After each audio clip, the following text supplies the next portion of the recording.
Brace Jesus. இன்னைக்கு நம்ம இயேசுடைய வசனத்தை கேட்போமா? Thank you Jesus.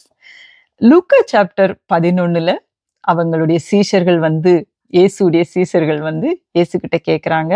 யோவான் ஸ்நானகன் அவங்க சீஷர்களுக்கு கற்றுக் கொடுத்தது போல எங்களுக்கும் கற்றுக் கொடுங்க அப்படின்னு சொல்றாங்க இல்லையா? இயேசு பரலோகத்தில் இருக்கிற ஜெபத்தை கற்றுக் கொடுக்குறாங்க. அதுக்கப்புறம் நிறைய திங்ஸ் நடக்குது 26 வரைக்கும். 27, 28 நம்ம படிக்க போறோங்க. 27ல அவர் இவைகளை சொல்லுகையில் ஜனக்கூட்டத்தில் இருந்த ஒரு ஸ்திரீ அவரை நோக்கி, உம்மை சுமந்த தாய், உமக்கு பாலுண்டு கொடுத்த அந்த தாய் பாக்கியமுள்ளவள் என்று சத்தமிட்டு சொன்னாள். அப்போ அதுக்கு இயேசு என்ன பதில் சொன்னாங்க? அவர் அப்படியானாலும், ஆமா அவங்க பாக்கியவதிதான், ஆனாலும் தேவனுடைய வார்த்தையை கேட்டு அதை காத்து கொள்கிறவர்களே அதிக பாக்கியவான்கள் என்றார். ஆமென். நன்றி இயேசுவே. நாம் இயேசுடைய வசனத்தை கேட்டு அதை என்ன செய்ய வேண்டும்? நம்முடைய இருதயத்தில் காத்து கொள்ள வேண்டும். ஒவ்வொரு நாளும் நம்ம கேட்கிறோம் வசனத்தை, படிக்கிறோம், தியானிக்கிறோம், அதை இருதயத்தில் காத்து கொள்ள வேண்டும். அதுக்கு தான் இயேசு சொன்னாங்க, தேவனுடைய வார்த்தையை கேட்டு அதை காத்து கொள்கிறவர்களே அதிக பாக்கியவான்கள். லூக்கு 8:15 என்ன சொல்கிறது பாருங்க.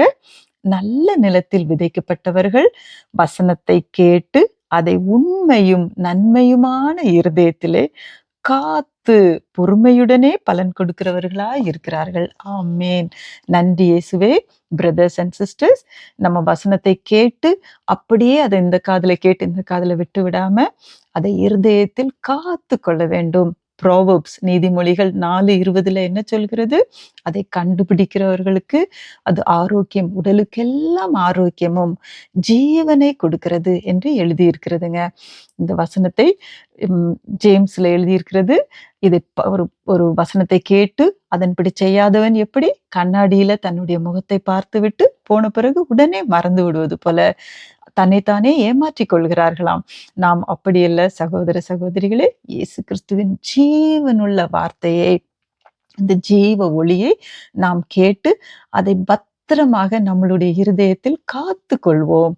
அப்பொழுது அந்த வார்த்தை இயேசு கிறிஸ்து யோவான் 6:63 சொன்னாங்க, நான் உங்களுக்கு சொல்லுகிற வார்த்தைகள் ஆவியும் ஜீவனும் உள்ளதாய் இருக்கிறது, உயிருள்ளதும் எப்பொழுதும் செயல்படுகிறதுமாய் இருக்கிறது.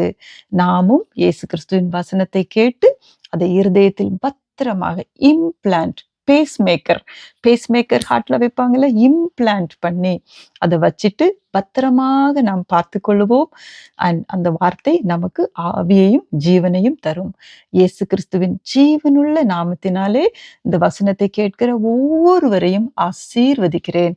ஆமேன், ஆமேன். Thank you Jesus.